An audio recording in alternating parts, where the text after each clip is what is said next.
Hey everyone, welcome to another edition of PowerCore Productions and Podcastings, where in today's video, we're going to be continuing My Hero Academia, The Dark Knight Returns, What If Deku Was Batman, Part 7. As always, if you're new to the channel or if you're a regular and you enjoy what we have to offer, then please don't forget to like, comment, subscribe, share, and hit that bell for post notifications so you can stay up to date on everything that is PowerCore Productions and Podcastings that has to come out now and in the future. Where we last left off with our series, Izuku had managed to win out in the sports festival finals. Using the training he had gained from Bruce and others, he was able to put his skills to the test, and he saw firsthand that even without a quirk, he was more capable than he could have possibly realized. Now riding this new wave of momentum, Izuku begins his work studies program, and all will seem to be going well.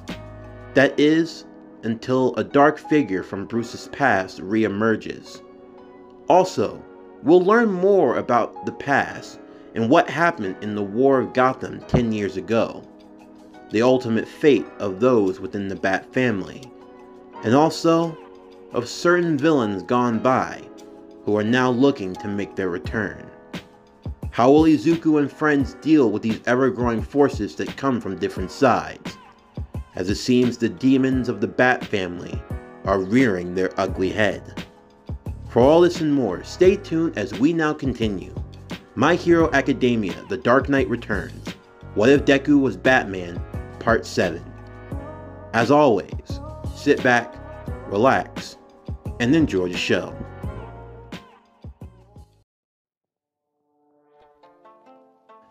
Following the sports festival, Izuku found himself in a much different light than he had before.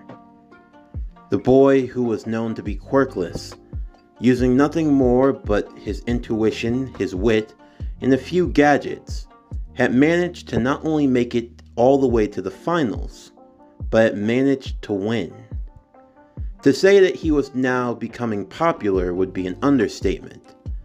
But at the same time, Izuku tried to keep himself reserved, so much so to the point that he avoided large crowds. He avoided being swept up in the paparazzi and anything of that nature. Many were trying to figure out who this boy was, and Izuku was making sure to keep everything close to the vest. In the meantime, the sports festival served not only as the students' way of displaying their abilities, but also for a way for them to get scouted by pro heroes and other agencies in the form of temporary internships. Many of the students had various offers, but Izuku already knew the one he wanted to take. As he looked over to Melissa, he asked what she was going to be doing. Melissa would explain that she had someone who was going to be training her especially over near Hosu City. When Izuku learned that it was the hero Gran Torino, he became excited. To many, Gran Torino was an old hero, maybe someone from a different date and time. But Izuku, not only with his own knowledge, but with the knowledge given to him by Bruce, knew a lot more of Gran Torino, and for Melissa to train under him, he saw it as a great honor. In the meanwhile, Izuku was going to have his own training. Of course, he had wondered who he would want to train with. There was always Dick Grayson, or Barbara Grayson. Of course, he knew of their identities as Nightwing and Batgirl, although Barbara had decided to retire from that name, working for the GCPD as their primary commissioner, and with Dick serving close behind as the vice lieutenant, and also working part-time as Nightwing. He figured maybe being an intern there might do some good, although he would learn that Dick was actually out of town at the moment, as there was some other matters he had to attend to. A rising vigilante over near the district of Bloodhaven was making himself known, and he wanted to check that out, for his own reasons. But then he wondered who else he could go with. He could always train with Carrie. After all, she was the Sparrow, but she wasn't the Sparrow all the time. Remember, Carrie Kelly also served as Bruce's personal bodyguard, so she wasn't a hero all the time, more so having the training under her belt and the license to act whenever needed. But Izuku would learn from Bruce exactly who he was going to be training under, and that was going to be none other than Tim Drake. As Tim approached, Izuku would be honored to meet someone who was a former Robin and had taken on his own identity. He was now known as the pro hero Red Robin. Of course, Tim was in charge of Wayne Tech, so he didn't spend all of his time doing hero work. He had his own other responsibilities, but even still, he was a hero all in all. Maybe not full-time or a part-time, so to speak, but he took care of cases whenever they came up. Izuku was going to be training under him for the week, to get more knowledge and experience. Even Bruce would admit, out of everyone he had trained, in terms of overall deduction skills, detective work, Tim was the best of them, even himself. Having earned the ire of even faint respect from Ra's al Ghul, as he was called the detective. With Izuku's training under Tim would take time to learn from Izuku about what he was good at personally, and how he was taking to the role. Izuku explained that from time to time he felt overwhelmed, almost like he wasn't worthy of filling in such a position. He would also ask why no one else seemed to do so. That would stoke a serious look on Tim's face, as he thought about it for a moment before answering. Izuku, the difference between you, me, Dick, and everyone else that served under Bruce. When you start off as a Robin, you start off, you could say, a peg down. In a way, starting off as a Robin is a way for you to branch out, a way for you to become your own hero. Sure, any one of us could probably be the Batman if we needed to be, but in the end, there's a lot of responsibility that comes with it. A lot goes into that cowl. I've seen it personally, and honestly, it's just not something I want. But you're all so qualified. I mean, when Bruce retired, the fact that none of you took the mantle, and then it's just me. Well, you have something that Bruce likes, and you also avoided the things that he doesn't.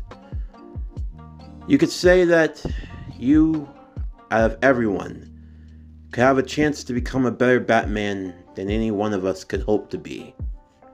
And you could do it in your own way. You train, you follow under us religiously, but even still, you're not consumed by it. Bruce, for all of the amazing things he can do, if there's one thing that I know he regrets, is that he let the job consume him to a point where he was almost destroyed.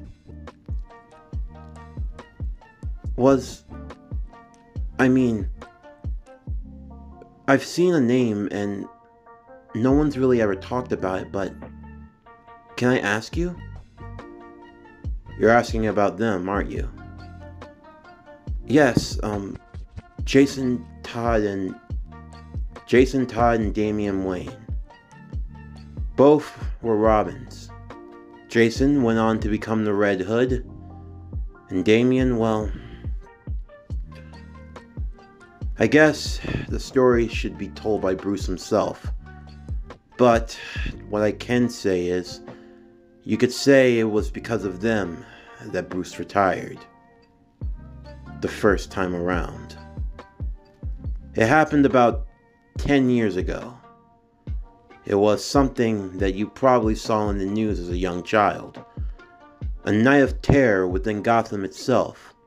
A night where villains ran rampant, and it seemed as though the city might be on the brink of ruin. Yeah, I remember that. I mean, I didn't get all the details, but if I remember correctly, All Might was fighting off a crisis overseas, and at the time, Gotham found itself under attack from low-level criminals to some in the higher class. It was said that the Batman and his allies fought against the villains that night, and when the sunrise came, everything seemed to vanish, and from there the Batman disappeared.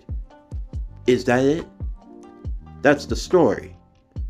Of course, as you know, 5 years after that event, Bruce came out of retirement to aid All Might versus All for One. And as you know, it was because of that fight Bruce was crippled to the point where he could never come out of retirement again, even if he wanted to. That is off the records, and no one is aware of that fight. However, many more are familiar with the War of Gotham. The War of Gotham was significant. Because of that war, he lost 2 of his sons. Jason and Damian died that night, along with a dangerous foe. He was known by the name of Deathstroke. Deathstroke, the assassin. Yes, one of the most skilled and dangerous enemies we had ever faced. Of course, he wasn't a psychopath like the Joker. He wasn't as cold and calculated as Mr. Freeze. He wasn't as greedy as the Penguin. He was something entirely different.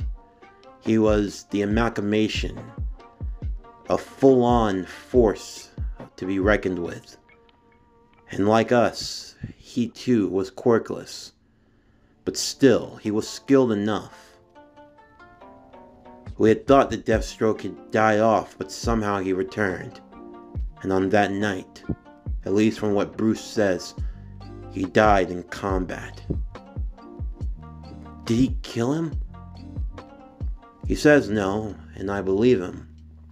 But still, the idea that Deathstroke came this close to bringing down Gotham, along with his allies, well, to say it's an understatement. And Jason and Damian, it was said we lost them that night. Ever since then, we've all tried to move on in our own ways. I was younger at the time. I remember it fondly. Still got the scars to prove it. But even still, Gotham's been a lot more peaceable ever since. Of course, with All Might being the symbol of peace, it seems as though villainy has been at a standstill, although we never know how long we might have it. Izuku was now slowly starting to understand things a bit more. More of his master, and more of the things that he had gone through. He knew that, in the eyes of Bruce, anyone that trained and followed under him was like a child. The idea that he lost 2 of them that night, well, there was no wonder why it had taken such a toll on him the way that it did. Maybe there was more to the story, but that was something he would have to learn on his own. In the meanwhile, not just with Izuku, but other students were continuing on in their work studies as well. While Melissa was training under Gran Torino, Todoroki would find himself at the Endeavor Agency. But the most notable of all was Tenya Ida, mainly due to the fact that he had chosen a rather peculiar partnership, working with the hero Manimal. Of course, on the surface, you might not think that this was all that strange, but really it was the fact that he was working with a hero who was, for lack of a better term, lower class. At least in the sense that for someone of Ida's stature, he could have chosen anyone that was much better suited, but why he chose to work with Manimal? Even for Izuku, with his deduction skills, once he was able to put 2 and 2 together, he kind of figured why he had done what he had done. He was going to try to find the one whom had harmed his brother. It didn't take long after the sports festival for word to get around of Ida's brother Ingenium being attacked and fatally wounded by the hero killer Stain. And it seemed as though Izuku was able to put together the pieces of what Ida was trying to do, and that he was on his own search for revenge. In the meantime though, while Izuku tried to check on his friend Ida, he would also continue on his training with Tim. The main focus of their training was detective skills, tracking, deduction, reasoning. It wasn't all about the flips and the kicks and the gadgets and the gizmos, although he was in charge of Wayne Tech, so there was plenty of that to go around. But sometimes, more often than not, the true work of a hero was learning how to see through the little things, learning how to see through when someone was lying. For some infield examples, Tim would take Izuku out on patrol, the two of them side by side, Izuku in his bat suit and Tim in the Red Robin suit. Although you could say it was a reversal of roles, as it was the young Bat who was the ward to the Robin. A nice change of pace. As they went through, they would break up a few would-be crimes here and there. Nothing all that serious. Izuku showing that he was taking to his training like a fish to water, and he was definitely showing why he had been chosen day by day. In the meantime, they would do some work in Hosu as well, at Izuku's request, mainly because he was worried. When Tim was informed of what had happened, he remembered trying to track down the hero killer. He had been working on the case for some time, although he was a bit crafty. He seemed to leave a lot of blood wherever he went, and he warned Izuku that if anything were to happen, he was to call him immediately, as the last thing they needed was for Izuku to get caught up in the hero killer's antics. With that, they would begin their patrol of Hosu City. In the midst of doing so, a large explosion would go off nearby. Izuku would look to his phone and see that he got a call from Melissa. As he answered, she would explain that she had gone out with Gran Torino as they were going out for patrol as well, when a flying Nomu suddenly attacked. Izuku told her not to panic and he asked where she was. As Red Robin would go to investigate, he would tell Izuku to try to get the other civilians to safety. Izuku would make his way immediately to the train cart. Using the strength of his enhanced suit, he would stop the train on its tracks before crashing any further. In doing so, he and Melissa would work together immediately, helping in getting the civilians safely off and moving them to a much more secure location. All while doing so, Izuku would explain why he was in Hosu, and that he was on patrol with the hero he was working with. Melissa thought that that was cool as well, and he had also given his own thoughts on the matter with Ida, about how he was potentially hunting down the hero killer Stain. Of course, upon hearing this, and now knowing that if Ida was potentially in Hosu with them, the hero killer might not be too far behind. Just out of curiosity, Izuku would send out a call for Ida, a call that went unanswered. Seeing the worry on his face, Izuku would tell Melissa he was going off to go and try to find Ida. If he was out and about, he didn't want him to do anything that would be too dangerous. Of course, Melissa would go jumping into the air, her cape bellowing behind her as she went chasing behind Izuku, jumping from rooftop to rooftop using her overflow. What you could say was her version of full cowling, at 15%, and without hurting herself. She was able to move fast enough, jumping and following, as Izuku flew gliding in the air, the two of them covering ground together as they went searching for Ida. As Ida, who was inside of a dark alley, found himself fighting for his life. As he lay on the ground, helpless, the hero killer standing above him. "You false heroes are all the same. No true justice to be found in any of you. In the end, it is my duty. It is my mission to wipe you false heroes from the face of the earth. And only the true will survive." Before he could bring down his blade to Ida's throat, he would find himself being blown back as Izuku would come flying in with a kick, sending him back deeper into the alley as Melissa moved over to Ida and to the injured hero's side, moving them out to safety as Izuku told her to get them out of the way and that he would stay back to fight against the hero killer. And just who are you, dressed like that? You think you carry the will of the bat? No, he was a true hero. And you, going about trying to be a false imitation, is something I won't allow. Izuku readied himself as Stain took both swords in each arm.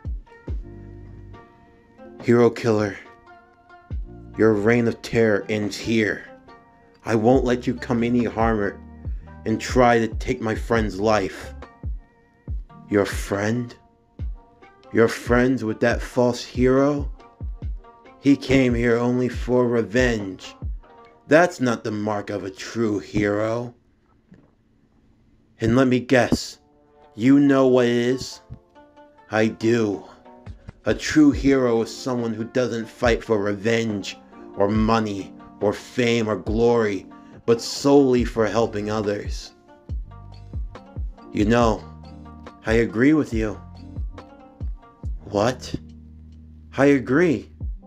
I believe that the hero's duty above all else is to protect and serve life.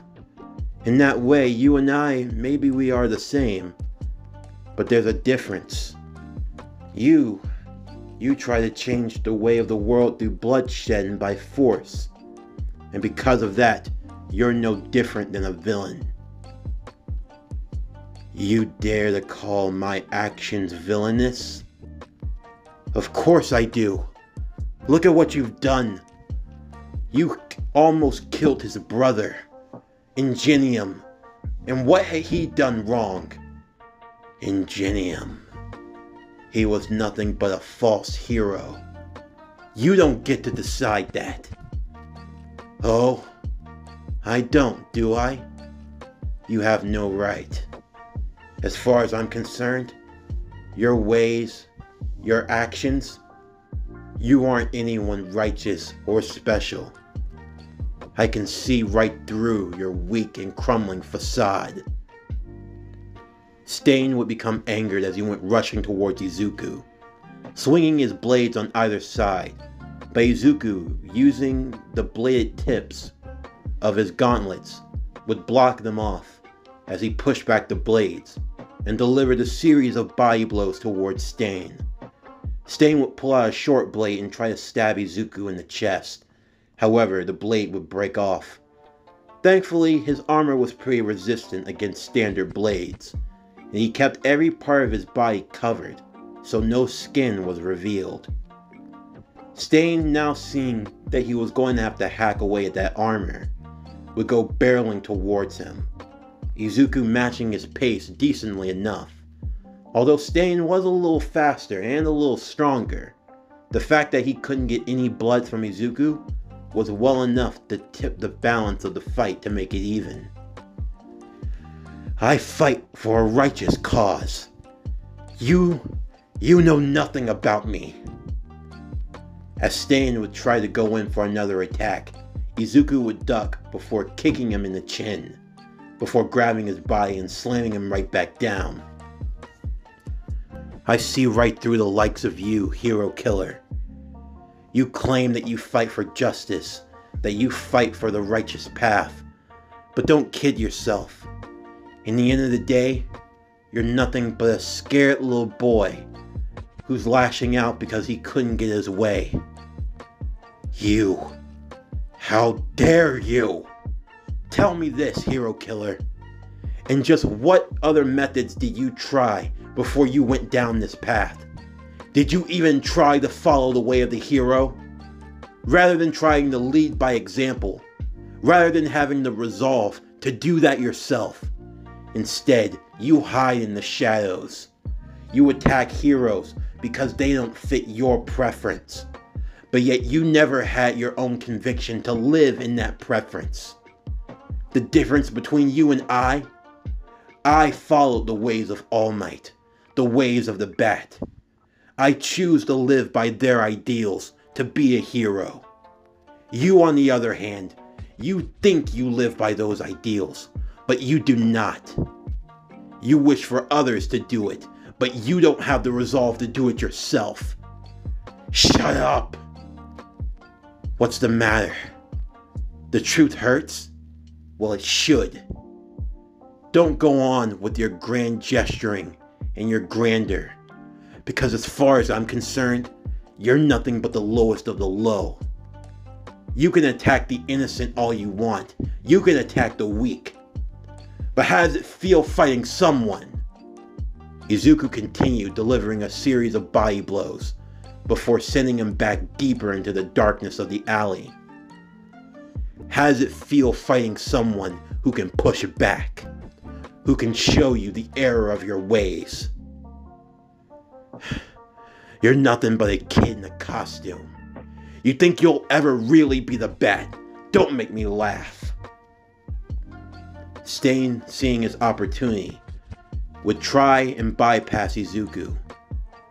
Izuku thought that he was going in for another strike, but Stain kicked him in the face as he went charging towards Melissa. Melissa just narrowly dodging as she used Overflow 15% before attempting to strike back against Stain. However, Stain would cut her right cheek, licking the blood from the blade as she fell to the ground lifeless. Izuku was able to capture this as he heard a voice in his head. Izuku, it's me. Master Bruce, you're fighting against a hero killer. I'll help you, but move quickly. Izuku moved at once. Before Stain could bring his blade down upon Melissa, Izuku would kick him in the head, knocking him over. Melissa, what's wrong? I can't move. I don't know why. All he did was cut me and I'm paralyzed. I saw. He licked his blade after he did it. It seems as though his quirk gives him the ability to paralyze anyone if he's licked their blood. That's what I felt. Ida would get back on his feet. Ida, you're able to move. Yes. This hero here, he still hasn't moved in some time. I don't know why, but I have a reason to think that maybe the different types of blood have different time limits. I see. Melissa, depending on your blood type, we don't know how long it'll be before you're able to stand. Ida, you watch over her. I'll hold him back until reinforcements get here. Stain got back on his feet as he held his blade. He would reach over to his sides and pull out multiple kunais, attempting to throw them in every direction.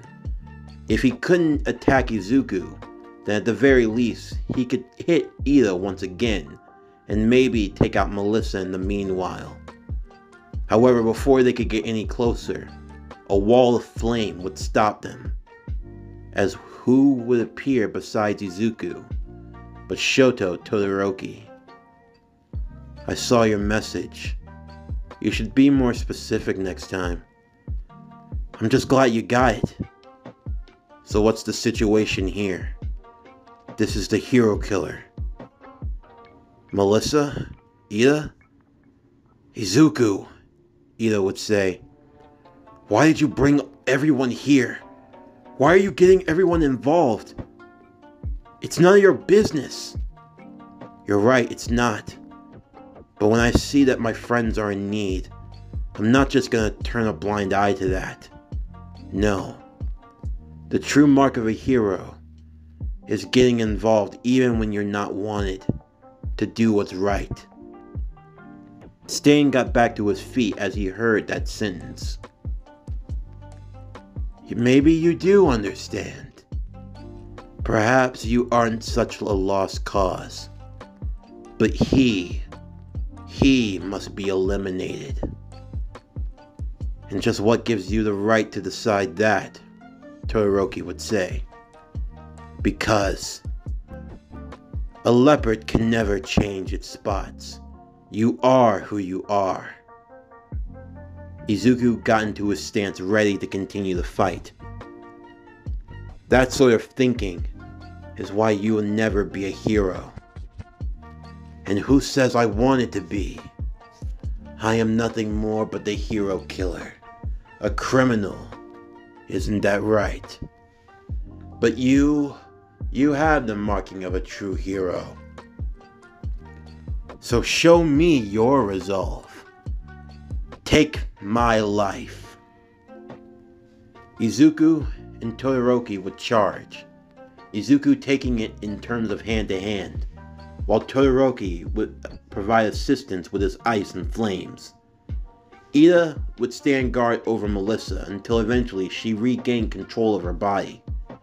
As the two stood together, they would jump on either side of the alley walls, attempting to blitz Stain at the same time.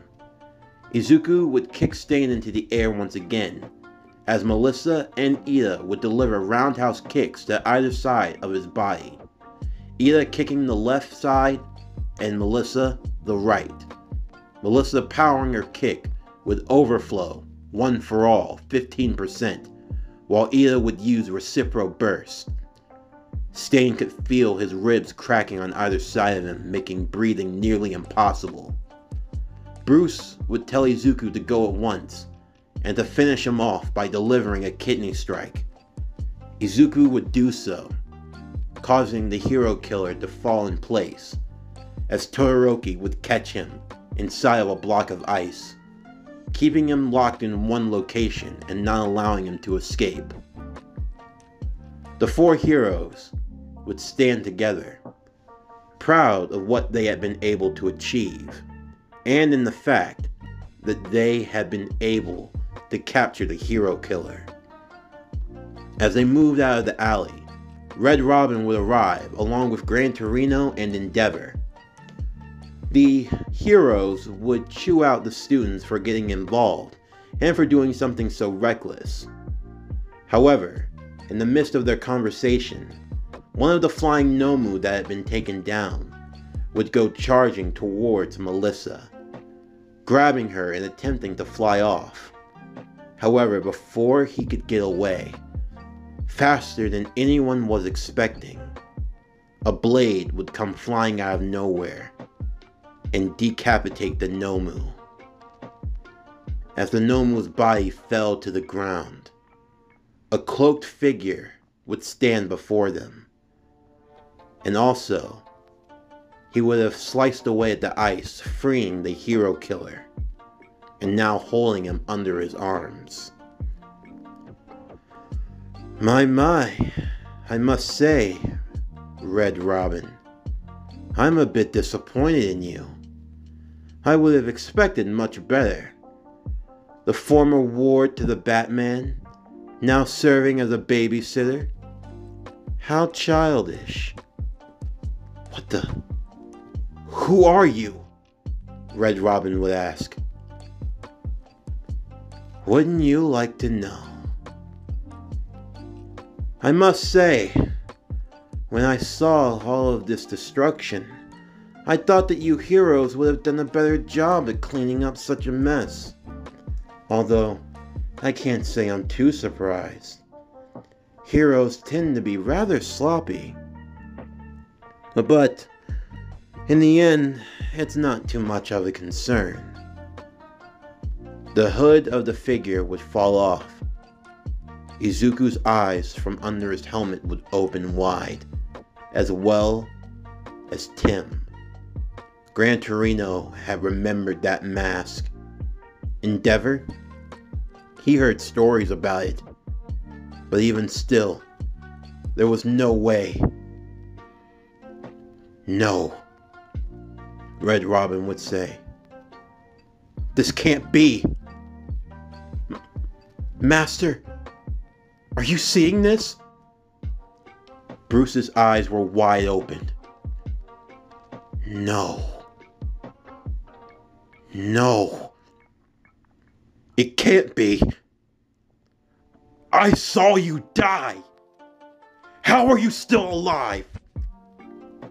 As everyone looked, the cloaked figure was wearing a mask. A mask that was rather iconic. On the right side, the mask was completely black. And on the left, it was orange with a singular eye hole. Yes, I know. You thought that you had seen the last of me 10 years ago, didn't you? Deathstroke, Red Robin would say. The one and only. How have you been? It's been so long since I've gotten a chance to see you. Red Robin would go charging towards him. Bruce and Izuku would yell no at the same time. Deathstroke would drop Stain's body. Using one arm, he blocked every single strike that was thrown at him. Gran Torino came from the other side. However, Deathstroke would duck, Gran Torino missing him, as he would deliver a bicycle kick, kicking away Red Robin immediately. As Gran Torino would go bouncing off of the side of a building to charge at him once again. Deathstroke would do one more flip before striking him in the back of the head, knocking him to the ground. You'll have to move faster than that, old man. Although, even in your prime, I doubt you would have been too much of a problem. Oh, for the rest of you heroes, if you're feeling a little frisky, go on, attack. Of course, if you want the public to see a bloodbath, then by all means. Endeavor would be frozen in place. What was this strange sense of fear washing over him? Why couldn't he act? Deathstroke would move back and pick up the hero killer. I'll be taking him. He'll serve well in my army. Let this be a warning for all of you so-called heroes. Deathstroke's singular eye would fall upon Izuku. I know you're watching, old man. This is for you as well. The day and age of heroes is over, and soon a new dawn will wash over this land. I'm gonna finish what I started 10 years ago. And in the end, all this peace, it will burn to the ground. In the midst of smoke, Deathstroke would disappear along with the hero killer. The other heroes and authorities would immediately begin searching for him, although he could be found nowhere. As Red Robin got back to his feet, Izuku would move over to him and ask if he was okay. He told Izuku that he was fine, but that they needed to get back to the base immediately. Ito would be taken to the hospital along with others who were injured. The work studies was cut short, and before long, Izuku found himself sitting at a table. Barbara, Dick, Tim, and Bruce and Carrie were all gathered together. A meeting of the Bat family had to be held, and it could not delay. This concludes What If Deku Was Batman? My Hero Academia, The Dark Knight Returns, Part 7. As always, if you enjoyed today's video and everything else that we have to offer, then please don't forget to like, comment, subscribe, share, and hit that bell for post notifications so you can stay up to date on everything that is PowerCore Productions and Podcastings that has to come out now and in the future. Stay tuned for tomorrow's video as we continue Dragon Ball World's Strongest. What if Wonder Woman was in Dragon Ball Part 7? But anyway, that's going to do it for the end of today's video. I'm Javon Harrington with PowerCore Productions and Podcastings. Signing off, and I'll see you next time.